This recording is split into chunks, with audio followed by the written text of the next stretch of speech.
excited to be here, Dr. Amanda Sturck with Unmaze.me. Right now, I am working with juniors that are rising into seniors that are going off to college. And one of the things that I get a lot of questions about is Florida Bright Futures. Now, a lot of you qualify for this scholarship, or you might qualify by the end of next year, but a lot of parents don't know and students don't know what the process is to actually get that scholarship. Now, you're talking anywhere from about $1,800 to $3,000 depending on what tier that you get into and what kind of type of college or university that you go to. So I want to kind of walk you through the process as a student so you know exactly what you need to do and you can get those Bright Futures service hours, ACT, SAT scores, and your transcript sent in, okay? So first what you can see here up on my screen is the Florida Bright Futures scholarship page. So if you definitely look up here, I have a tough time remembering floridastudentfinancialaid.org, but if I just Google Bright Futures, and it usually comes up as the second or third link. So that's usually the way I get because I'm kind of easy that way. So one of the things that you see right here on the page is you see here where it says initial eligibility requirements. That's a really great link. So let's check that out. So if you click on that, what it's going to do is send you to a PDF file. But what this does is it breaks down exactly what you need in terms of your scores. And so a lot of times if you scroll down here, there's a lot of information. Basically, if you're on track for graduation, you're going to be able to have a shot at this. Now, a lot of students kind of worry about the GPA. Now, if you look here, it says weighted GPA 3.5 and weighted GPA 3.0. Now, weighted GPA is based on your honors, dual enrollment, AP, IB, all those types of credits. Also, what I see here is you have 4 English credits, 4 math, 3 natural science, 3 social science, and 2 world languages is what you're going to pretty much be doing if you're obviously graduating from the state of Florida.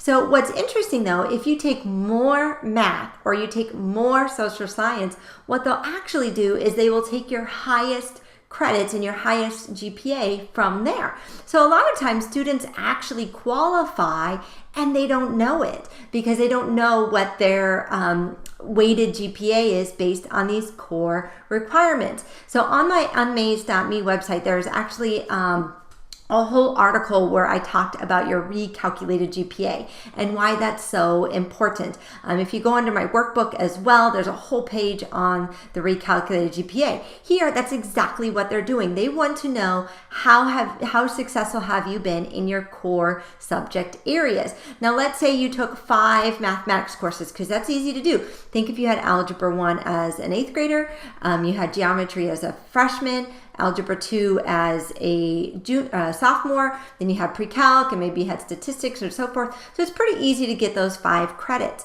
So they're going to, again, take the top 4 math classes. So if you got a C in calculus, they actually drop that and take the highest. So you definitely can have a higher GPA. However, on the other side, if your GPA is a little bit inflated because you've taken a lot of extracurricular type activities or electives such as weightlifting, pottery, theater, dance, while you might be really interested in those and that's your passion, it's not going to help you much here on Bright Futures. So some kids actually have a higher weighted GPA on your transcript, but when you recalculate it, it actually drops a little bit because you actually haven't done so well in your core classes. So you definitely want to look at that that blog article that I have, and definitely that page in my workbook, because I will tell you more information so you can have a good estimate where you're at.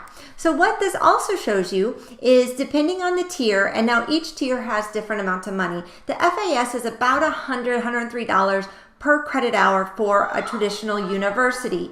So the FMS, the Florida Medallion Scholarship, is about $78 per credit, and those typically go to 2-year colleges such as FSW, Broward, Polk State, so forth, okay? So here, depending on what your recalculated weighted GPA is and your entrance exam. So the first number here, 29, that's your ACT score. But what they do is they do a super score, okay? So that's your composite. So that's with your math, your science, your reading, and your English. Those 4 sections that you do in the ACT. However, if you've taken the test 2 or 3 times, they will pull the highest math score, the highest science score, the highest reading, and the highest English. So you can actually have a higher composite than you think. They do the same thing with the SAT. They super score. Now, they don't super score between the 2 tests. They can't take half ACT, half SAT, but they can super score within. So again, a lot of students think, oh, I'm not qualified, but yet they are, okay? And the second tier here, you can see it's a 26 and an 1170. Again, that's a super score composite. So one of the things that I get a lot of questions on is how do I send in my information and how do I know if I'm qualified? Well, one of the things that I'm going to show you is definitely the application and what you need to do. What I do want to note one more thing, you have to have service hours. Now, it's 100 service hours for 4 years of high school. That's not every year. A lot of students think this is every year and there's no way I can get 100 hours. You know, I'm busy and all in track and in government and so forth. No, it's 100 hours for 4 years for the top tier and it's 75 hours for the second tier. So what will end up happening is you are going to, let's go back. So you can go here and you can see there's tons of information that gives you. Now, one of the things to note, and I'm going to kind of talk about how you turn in all this stuff, so you definitely know that, okay? But to note here, there's a lot of more information. Feel free to scroll on down. There's other qualifications. There's a National Hispanic Scholars. There's a First Generation Scholarship. There's some ACE curriculum. There's some IB stuff. So there's lots of things here that you definitely want to check out, especially if you're part of an ACE program or if you're part of an IB program, okay? So this is a really good document to make sure you understand completely what that is, okay? So I'm going to go back here to the main page. Now, so let's say I think I'm pretty close to being eligible. It doesn't cost you anything to do. So here's some award amount. So if you click on chapter 2, it's another nice little PDF here, and it breaks down how much money the they will send to the university. So I'm going to scroll. Now this is definitely one of those things that you should print off. If you're starting that college kind of notebook, this is definitely something to have because you're talking for a lot of students up to $12,000 worth of scholarships. So definitely it's something that you should be doing, okay? So if you scroll down, this will tell you here, one of the things that they have been doing is it used to be pretty much anybody could qualify and most people got money. It's getting harder and harder. I mean, you're talking those scores are pretty good. So if you're right on those level, a thing to remember is that if you're a senior right now, you actually can still take the June ACT and SAT score test to qualify for your Bright Futures for next year. So seniors, this is not a time to slack off and say, oh, I'm done, there's no more scholarships. You can still get about a $12,000 scholarship. So if you're right on the edge, so let's say you're on the edge of like a 25 or 20, you know, kind of 26-ish, but you don't think your composite's high enough or whatever. What I do suggest is maybe getting some private tutoring. Okay, there's a lot of people here in Southwest Florida, that's where we're located, and there's people all over the state of Florida that can definitely help you with that. So you definitely want to look through that. So here is the cost. Okay, remember I said it's about $103, $102, so right on track there. So that is to a 4-year university for the top tier. If you go to a 2-year program, like you're getting your AA or AS, that's going to be about $63. And then here, if you go to the public colleges and you're doing a 4-year program, like let's say you're in the education program versus an AA, that they would give you $71. If you go down here to the FMS, the Florida Medallion, that's the second tier, you're talking $77, again the $63, and then a $53. So there's these prices, and you also have this Gold Seal Vocational Scholars. Definitely check in that if you're into a career program, because there is some money that is attached to that. Okay, so I'm going to scroll back. So look through there. So now what do I need to do? So if you go here, if you click on Student Application System, I'm going to click here. So basically, if you filled out the FAFSA, it's very similar to that. This is the Florida Financial Aid application. However, Bright Futures is not contingent at all on your FAFSA. They just want to know your information. It's the state of Florida. It's the state of Florida's scholarship. So they want to know who's applying, who's getting the scores, and so forth. So there has nothing to do with financial need, unlike FAFSA. So it's going to ask you some questions. The biggest thing I find errors is people mess up their names, or they mess up their social security number. So make sure as you go through this is a good one that your parents should help you check and balance everything you got going on. So here again, there's some nice little handbooks. There's some, if you click on those, there's a lot of information that you can get there. So you're going to proceed to application. And again, this is going to take a little bit of time, maybe 10 to 15 minutes, but you want to make sure that it is as accurate as possible. So basically, right here you go. Here's your Social Security disclaimer. Financial assistance will not be denied for failure to disclose your Social Security number, but it definitely makes the process easier if you have it. Okay, here it says here, your correct identification of the applicant's record cannot be assured and may result in an error.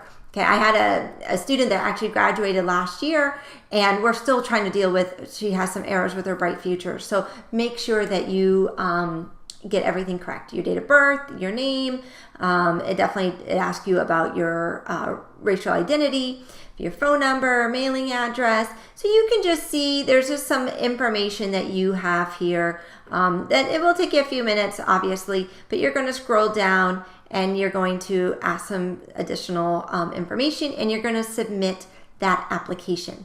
So what ends up happening then is it ends up going to your school counselor, me, okay?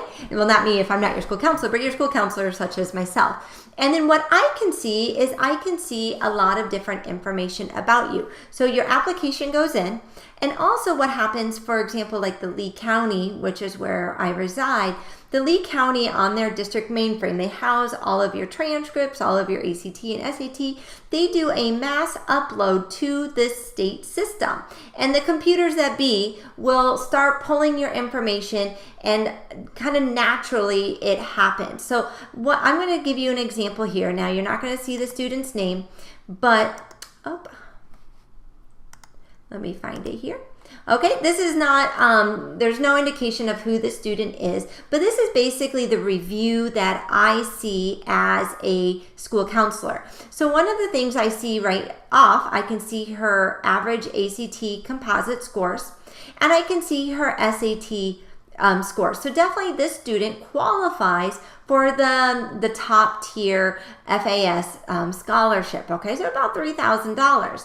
So all of a sudden I go down here to the Florida Medallion, and it tells me what's wrong with this application. Why is she currently not eligible? She has the scores, and if it says down here, she definitely has the GPA.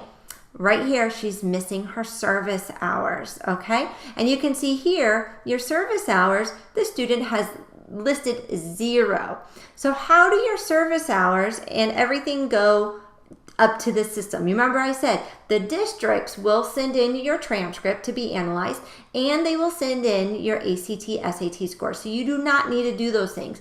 But what you do need to do is your service hours, okay? So your service hours, like I said, in the top tier, it's 100, the second tier, 75. So each school has their own process. Lee County recently has gone through, and they have now kind of made the process a little more formal. So with those documents, and I'm going to pause here and bring up those documents. All right, so here I found them. It took me a little while, but this is what Lee County asked for students to fill out for their Bright Futures information. So what we're looking at here is kind of the guidelines that the school district has done. Now, if you're in Broward or you're in Hillsborough, they might have a little bit different process for each school, but you definitely need to ask your school counselor or the office administration, and they should be able to guide you to what exactly you need to do to submit your community service hours. So here there's definitely some information here for you. Kind of tells you about criteria.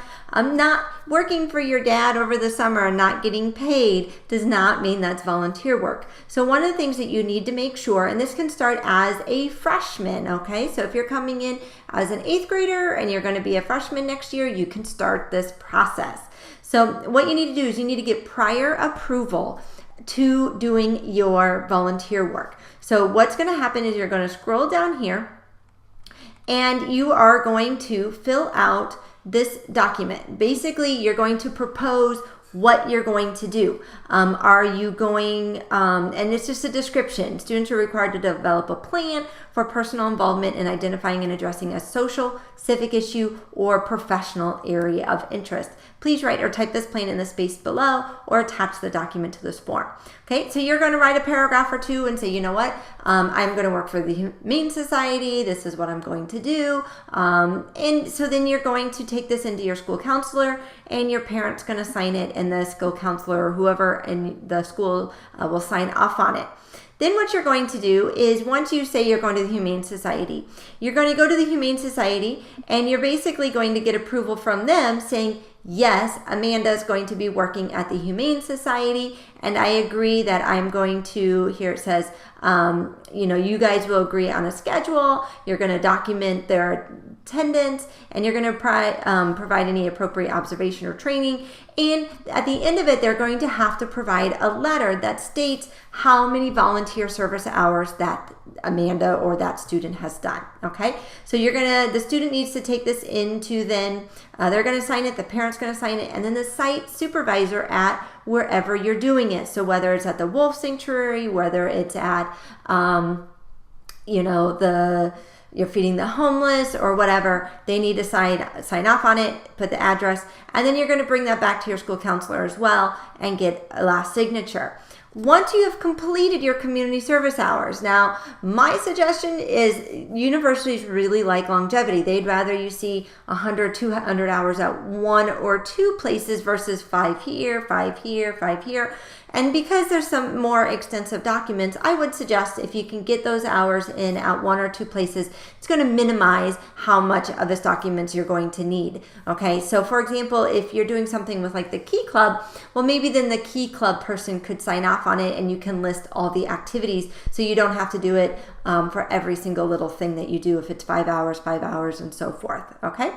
So then what you're going to do is like I said, the business or wherever you're working, the nonprofit place has to write a letter on their letterhead stating Amanda did her hours. This is how many hours she had. It was a great experience. Thank you very much. Just need a few sentences, but that number 75, 100, 150, 200, whatever it is, needs to be on there. And then the student's going to do a final reflection or a presentation.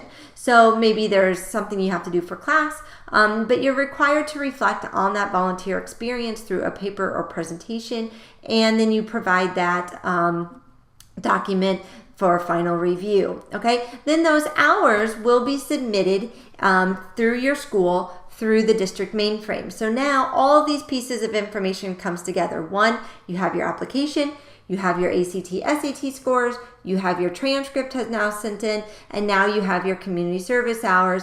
And all you have to do is go in and click what university or college you're going to. Private and public do take it. Colleges and universities take it anywhere in the state of Florida. Now, a lot of people, because of this document, are like, oh, forget about it.